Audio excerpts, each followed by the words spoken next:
Hello, ഒരു കല്ലുമ്മക്കായ roast ചെയ്യണ്ടാൽ അതിനെ വേണ്ടി വേവിച്ച് കല്ലുമ്മക്കായിലേക്ക് കുറച്ച് മുളക് പൊടി, മല്ലിപ്പൊടി, മഞ്ഞൾപ്പൊടി, കുരുമുളക് പൊടിയും ചേർത്തിട്ട് നന്നായിട്ടൊന്ന് ഫ്രൈ ചെയ്തെടുക്കുക.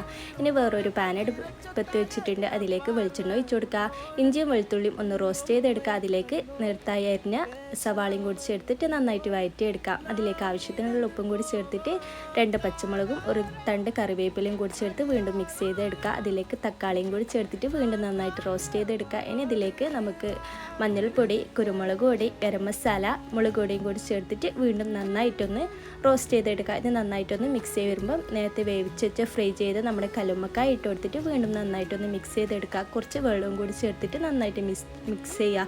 അവസാനമായിട്ട് കുറച്ച് കുരുമുളകും കൂടി ചേർത്ത് കൊടുക്കുക.